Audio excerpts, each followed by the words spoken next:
Referrals, my favorite one. You know, it's people come, and all of the earlier gurus all said, you know what? Referrals are the greatest way to grow your business, and they've screwed up referrals for the vast majority of you.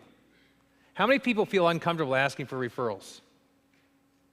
You're a pretty aggressive group. All right, most people, I don't even use the word referral anymore, other than I'm doing this so everybody understands what I'm talking about, because people hate it. I don't want to ask for referrals because it's done wrong. Referrals can be a significant driver in your business, and they should, but they have to be done right. I did a session called 16 Reasons Referral Systems Fail after I interviewed all of my clients and said, why does it not work? And so I'll give you a couple examples, and then I'm going to share with you how you can make your referral systems work way better. You know, you don't need more ideas. You go on the internet, look up referrals, you get 600 billion ideas. It's execution, it's not the ideas, okay? So the first example I'm going to give is an ER doctor, an MD. And the reason I use an MD is they're not business guys. So this MD contacts me and hires me as a coach because he's very, very progressive, and he's a brilliant guy. He's from Nigeria, and he's got this whole program, and he keeps adding these doctors and getting the hospitals to pay these guys $450,000 for the first year until he builds them up, and very, very smart guy. So I'm talking to him, and I said, referrals. He goes, well, the only thing I have is, he said, you know, from the hospital, he said, we're in a smaller area, and what happens after 5 o'clock, none of these doctors will see patients in the ER. It's a true story. So these patients sit in the ER, and they have to be taken in an ambulance 30 miles away to Jackson, where they're then treated. So he said, what happens is, he said, you know, we get calls from the hospitals, and they'll refer business to us when they got somebody who's there, and they'll say, you know, will you, Dr. Obi, will you take care of these people? And I go, well, would you like more? And he goes, well, yeah, I got this resident doctor guy. He says, I can handle all of it. So, well, okay, why don't we go over to the hospital, and why don't we educate them? So we ended up putting together a simple program. He talked to the heads of the hospital. He talked to the nurses. We put little signs at the nurses' stations, and he immediately began making $6,000 a month in profit every single month. $6,000, $75,000 a year. And again, very basic. It's a very basic system, but he actually went, and what he did is, I teach what's called active referral systems, right? He didn't just call somebody up and say, hey, if you know anybody, have any of these patients come in, call me. We activated it. We took control. We seized control to where we were the only logical choice of where to send them. Does that make sense? All right, another one's a painful lesson. I'm going to create pain for everybody here who has not diligently implemented referrals or any of these other things, and then I'll come back and give you more pleasure stuff. But I only worked with this guy for about a month or so, and it was a lot of issues. But this guy was a plastic surgeon and very, very cocky. And I said to him, I said, well, tell me how you drive your business. He said, we drive our business by referrals, and we're awesome. He goes, I got an office manager, she's great. We wait till the patients come back in, and they're looking perky, and they're looking great. And right then and there, power of peak, right? We ask them. He said, we get referrals like crazy. This guy's doing $4 million a year. So I said, how many times out of 10? He goes, well, I think we do all the time. I said, who does? He's office manager. Get her on the phone. So he goes and he gets her on the phone. I said, let me ask you a question. You do this pretty well, he says. He said, yeah. And I go, how many times out of 10, honestly? He says, we're good, probably 7 out of 10 times. I said, get a calculator and a pen. By the time we were done, since he had started practice 3 or 4 or 5 years before, do you know how much he had lost? And by the way, I say lost, down the drain, gone, lost. You have a proven system, you're not executing because it's not systematic, and you're not measuring it. $2.2 million. Their calculation, not mine. So when we talk about systems and these boring, I call it the boring way to riches. The boring way to riches is putting systems in place. You guys all have stuff that works really well. And I'm going to keep coming back and going, if you just systematize it, if you do nothing but go and take what's working and put systems to it, measurements to it, you'll know. What he would... Just to clarify, so in other words, you're saying when you got the manager on the phone, she said we only ask 7 out of 10. They only execute their system 7 out of 10 times. Gotcha. So if they had a monthly report, and every monthly report he said, okay, our conversion rate's 70%. That's pretty good. And then he gets involved enough to know what the process is, and then discovers that they're not asking the other 30% of the time. A few years back, that would have been caught, and things would have been corrected. Maybe not perfectly. Does that make sense? All right, so I don't have time to do the 16 referrals, but I want to give you little tips on each one of these. The number one thing that I want you to think about is referrals is here's typically what happens. I go, Evan, I go, you know anybody who would love to hire me for a coach? He goes, yeah. He goes, I know a few guys. I go, what's their names? He goes, well, they're Bill Smith. I go, well, what's their contact information? And he says, I don't have it on me, but when I get back to the office, I'll get it to you. You ever had that happen? How often do you not get it? Right? So then you need to follow up. I need to go, Evan, I said, you know, you told me about this guy. I'm just kind of following up. I need to follow up till I get the information. Now that's valuable. The next thing you do is you fail to activate Evan. So now I have to call this guy and go, hey, I'm a friend of Evan's, and he said to give you a call, which since you're such a great guy, then they probably take the call instantly. But for some of you, that's not the case. So what happens is that I want to activate Evan. So I say, Evan, I said, you know, tell me a little bit about, you know, we've been working together a while, and kind of tell me about what you've gotten. So he says, well, you know, I've gotten this, I've gotten that. I said, that's really cool. I said, so, you know, it's really worked well for you, us working together. He goes, yeah. And I go, would you call Tom and just tell him that before I call him? See, I'm creating, it's the worst thing in the world to call somebody up. So-and-so said you called, and instantly that little guard goes, oh, crap, they're going to sell me something, right? We want to pave the way. And now I'm not going to call him until I call Evan back up one more time, and I go, hey, man, I'm just making sure you called that guy. Oh, no, I didn't, but I'll get to it. I want to pave the way. And I could keep going with the follow-up, and then how you treat them, and then how you get back to Evan and say, hey, man, I talked to that guy, and here's the outcome. Would you appreciate that if I got back to you? And would you appreciate if I got back to you and said, I'm now working with that guy, and then I got back to you again and said, we just found $100,000 for him, right? So I'm just trying to give you some foundational things so you have something to work with here of why referral systems don't work. All right, the next one, everybody writing? Remember, like, if one referral produces $5,000 for you, and you keep your customers for 5 years, it's $25,000. If your margin's 50%, that's a $12,500 idea if you can apply it, and you go, you know what, God, you know what, we do this, and when I ask for referrals, I usually get them, but I haven't asked in 2 months or 3 months. This should make you $12,500. And I'm not joking. You know, if you guys are startups, you don't have the same opportunity, but you know, this is the kind of thing that you want to be able to do and actually go and put in place. And I'm hoping you write down just like these one little ideas of something I can go back and try. How many of you have not asked your customers or clients for referrals in more than 6 months? Okay, a few honest people here. How many have never asked for referrals? Right? How many feel like asking, did you raise your hand, the woman there? You don't ask because you're uncomfortable?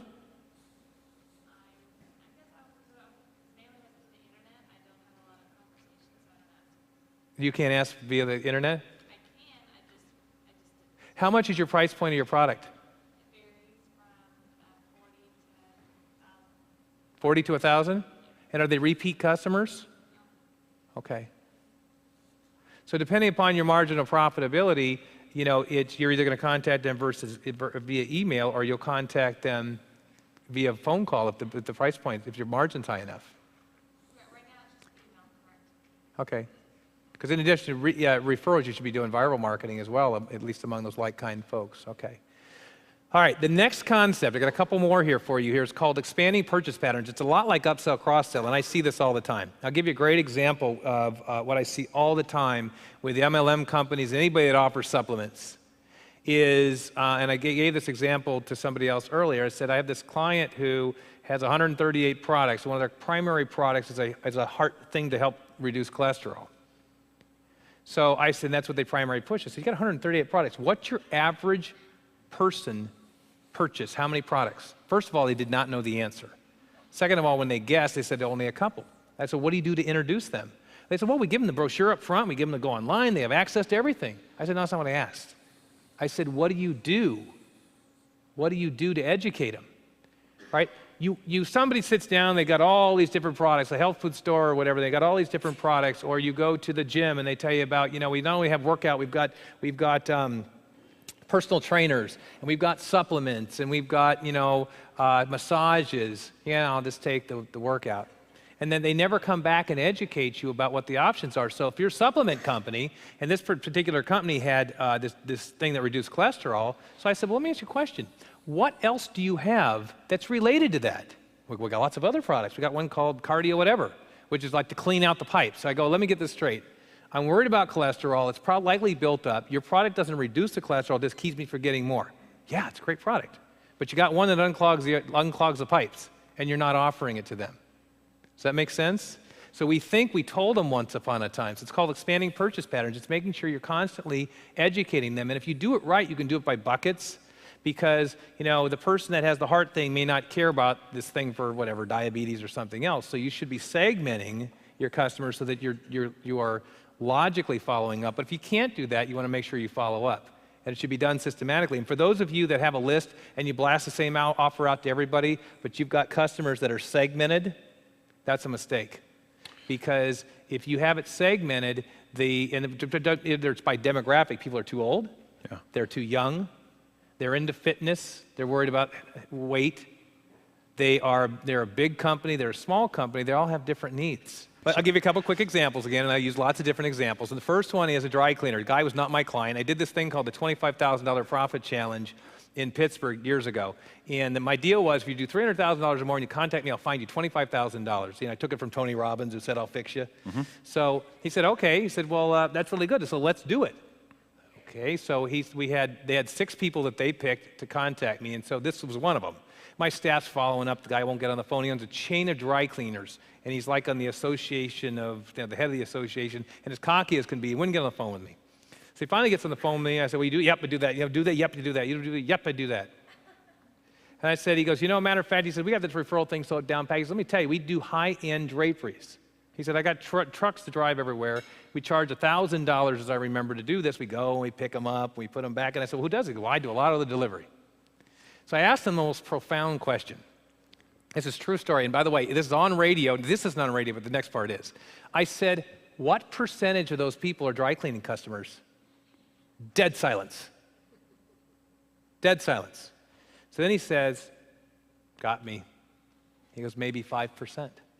I said, let me ask you another question. You're going out, you're putting up their drapes, you're building this rapport. I said, if you told them that you pick up and deliver and you do all the services, what percent would convert? So we did this whole calculation. The calculation I wrote down here is it was $250,000 in profit for him based on his customers if 1 out of 3 said yes. So he gets on the radio interview, and the radio guy's talking, and he goes to 250,000. He goes, I go, yeah, but how many you've been testing it? How many out of the 10 that you asked have done it? How many out of the 10 have become customers? 7. 7 out of 10, because why not? So again, this is about expanding purchase patterns. He was so cocky, he wasn't introducing them to his core service. Now, I don't know if 5% was right. I don't know if he'd keep 70% over time, and I never worked with him to be able to validate it, but it was fun because he was such a cocky guy. But the bottom line is, I keep pointing it out, this guy was a star. He was making money. He had a chain of dry cleaning stores. He had, Starbucks coffee. He did all the right things, and yet he was missing something. How many of you, is this hitting a nerve? Right? Okay, good. Next concept is the most profound thing I've ever come up with. I didn't necessarily invent it, but I created the tagline for it. One day, every month I do these calls where I say, what's still not working? It's all around implementation. Why are you still not implementing? What else can we do? And I try to create what I call a technology, which is a solution around it. So you call up a bunch of different people to find out how they're handling it.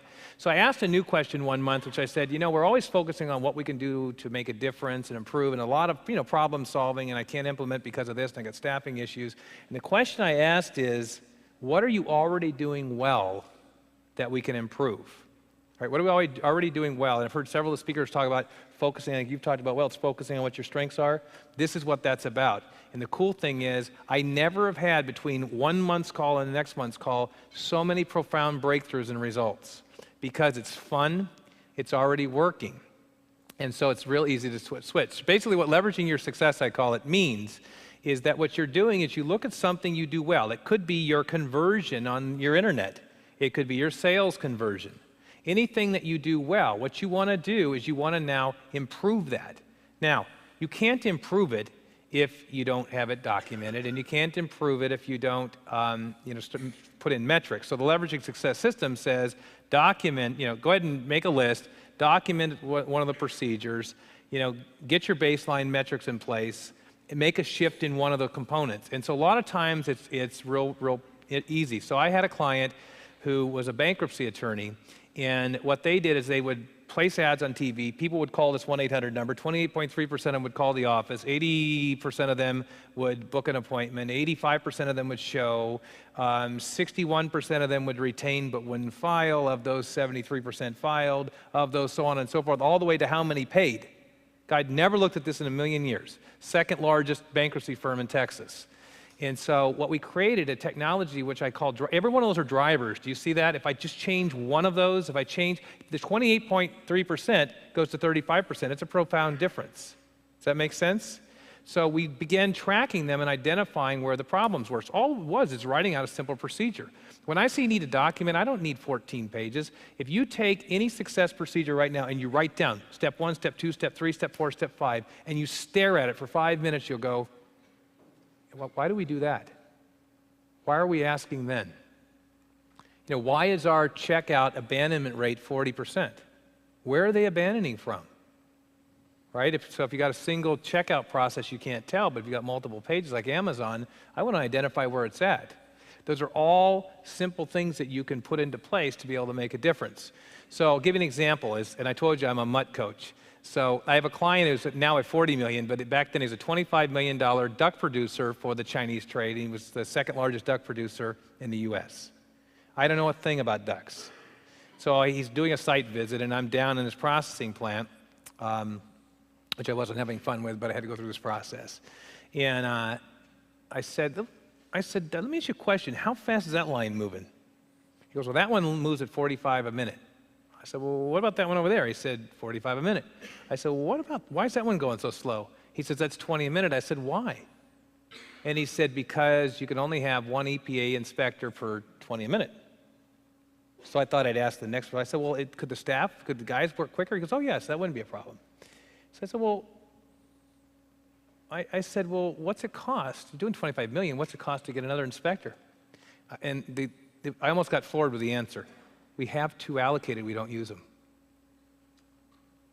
So I said, well, let me ask you a question. If I went behind that little gate, behind the drape, and I just turned it up just a little bit to 20.1, and did that over time, how high could you go? So the foreman was there, and I go, 21, yeah, 22, yeah, 23, yeah. About 24, he started, cringing, and I think he could get it to 30. But we got it to 23. Now that's a $4 million increase in their capacity, $4 million. They had killer state-of-the-art systems. They already did it well. They had good employees. All the systems were in place. It's one little shift. You guys see that? Now, when I first told the story, somebody goes, well, that's not true because they got to sell the ducks. Well, this particular guy has a high-quality problem, which is in the Chinese trade, they never have enough ducks to sell. So the bottom line is his sales did go up. So again, I'm trying to give lots of different examples so you guys can see how this works in sales, in upselling, in employee performance, in your telesales follow-up. And if you wanted to apply it to production, you could do it as well. I mean, that's what Deming was all about, right? Deming was all about the process. This is just applying it to all the rest of the areas of your business. All right, consumer law. I'll give you another example. I had a consumer law firm, and they basically do 100% of their business online as far as their lead generation. The leads come in, they fill out a form, and that form then goes and the people contact them, then the attorneys have to close them. All we did was systematize that process and make a few shifts in the way we did it, and their conversion rate went from 26 to 50%. Now that's a doubling of the business. We did a lot of other things as well, as far as the different things we did. We thought, and I want you guys to try this if it's appropriate for you, because it blew me away. Tell me if you think it's ever worked. So typically, you go to the home page, and all the Lemon Law homepage guides look the same, and then you kind of click around, and you get to this form, there's a little free thing saying flash, flash, flash. So what we did is we made the following test. We have them land on the assessment form. That's where they land. They go from pay-per-click to the assessment form. And although our abandonment rate is higher from the home page, the conversion rate went up 25%. I don't know why. Can't explain it. But again, they already had a successful system. We're just tweaking one element.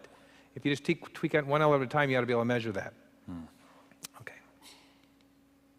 All right, I'm going to give you a couple more implementation tips because If I had time, I'd go through something I called 6 month steps of implementing anything. But a couple things that I see that really get in people's ways is the first thing is that you need to create a baseline. If you don't create a baseline, you don't even know if it worked.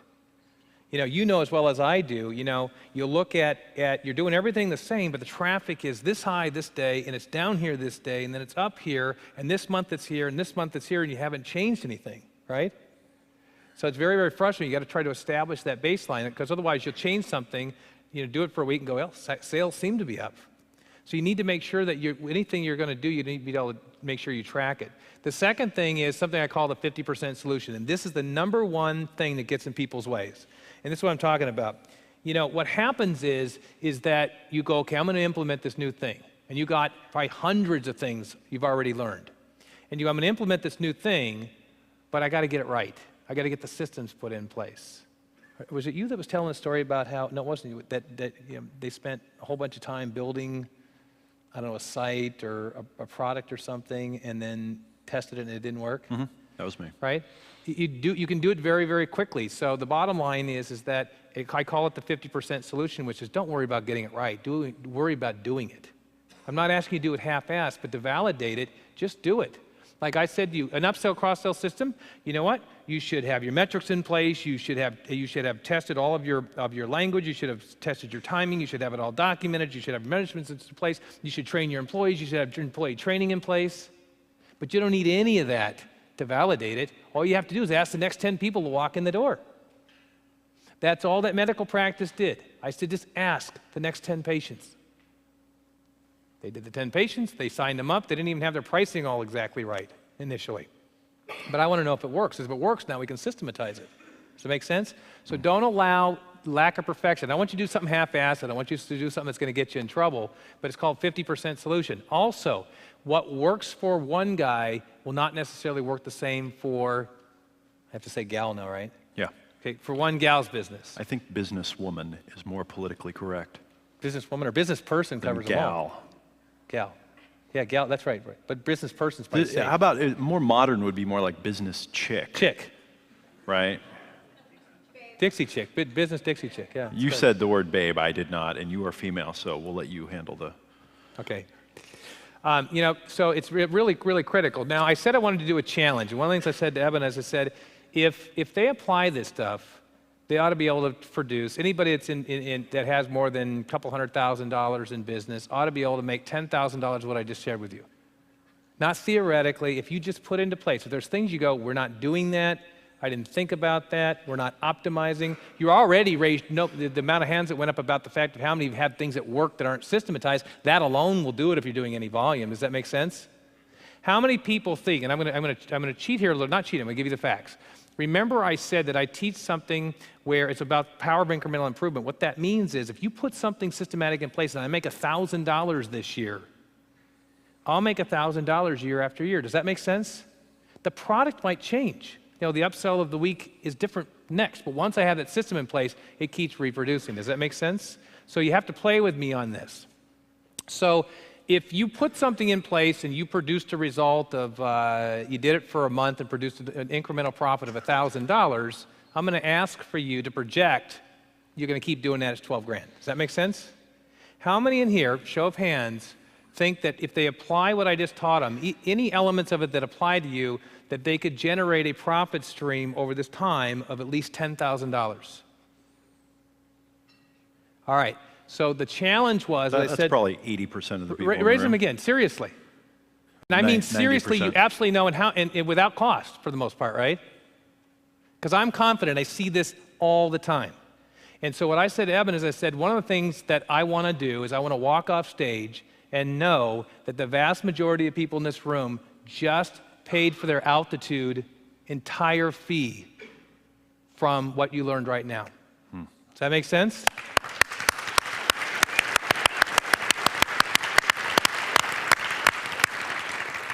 And you've learned from so many other people so many great things. And I'm going to give you one last tip because I've got a few minutes here. Can I talk about something called hierarchy of opportunity? Absolutely. All right. One of the big breakthroughs that I learned is something called hierarchy of opportunity. And a lot of times I'll do these seminars, like when I did Mark Victor Hansen's last seminar, I ended with doing this. You're going to have hundreds of ideas, right? Hundreds of ideas when you leave here. You've been gone a week. You're going to get back to email hell. You're going to get back to being so busy that even though you want to get to these things, and that's why he keeps saying implement it now, why you're here, why you're immersed, is you're going to be so busy, you're going to put those things off. And I don't know if you've ever done it before, and now you end up with a stack of notes on the end of your desk, by God, you're going to get to, and every day that goes by, the clarity of why those were cool drift a little bit further, don't they? Now, I got something to tell you, is none of you in this room are going to implement all these things on your list, ever. But my guess is if you follow the 80-20 rule, there's 5 or 10 ideas that you will learn at this event that can have profound results. And if you end up doing this where you keep it up and everything else, then they'll come back and you can continue to have ideas. The key is you want to leave something like this and produce results. So here's an exercise. Write it down. I got like 4 minutes to tell you this, and I'll give you the Cliff Note version. I call it hierarchy of opportunity. You're going to have all these notes. So that what you should do before you leave, or at least on the plane, is write down A, B, and C. An A means I love the idea, and more importantly, we are capable of implementing it. If it's I can double or triple my business if in fact I do this, this, and this, and you don't have the capability, that's not an A. It's not that you don't want to get to it. So you write down an A. It's realistic, it's something I can do, and by the way, you ought to have a lot of quickies like I just taught you on that list. A B is something that's really great, you're just not quite ready for it. You got to put up this new website, and boy, when you put up that new website, that thing Mark just told you is going to be killer, but you don't have it done yet. So you just capture it.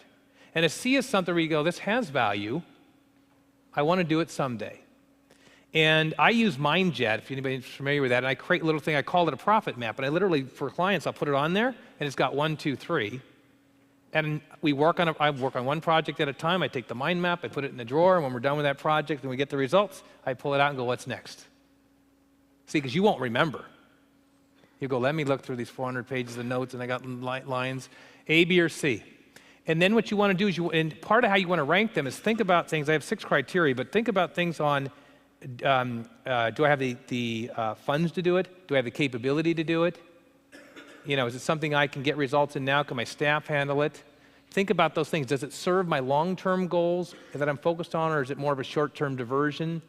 Because what you want to do is crunch this list down. Once you get the A's and the B's and the C's, they'll always be there. Don't worry about the B's and the C's. You take the A's, and the next exercise, and I used to have people go rank them 1 to 10 or 20, and they would just they'd stress, and the veins were coming out of their head, and literally, because you're going, I don't know where to put that. So now I say I now write A1, A2, A3. That's it. A1, A2, A3. And you're going to have more than A1. You will, from all the things they've learned. And then you take the A1s, and one more time, you rank them 1, 2, 3. That's the only 3 I'm going to ask you to rank. And those are the things you work on. What I teach people that I work with about this is if you've got an idea that's you think will make you, whatever's significant for you, 50,000, 100,000, 500,000, why would you move from that to something else before you get the result? Right? I'm not asking you to do one thing at a time, but you got to be focused on one primary project at a time. And so what this does, it really focuses you to crunch this all down and go, wow, that'll have the biggest impact on my business. We can pull it off. We have the funds to be able to do it. We have the capability to be able to do it. And I believe that it will produce results. Does that make sense? Mm. And if you'll do that, you'll go back and produce results. So does that make sense to everybody? Yeah. All right, cool. Amen. I'm done. Hey, Scott, thanks. That was awesome. Thank you very much. All right, man. All right, thank you. Thank you. Thank you. Thanks. Appreciate it. Fantastic.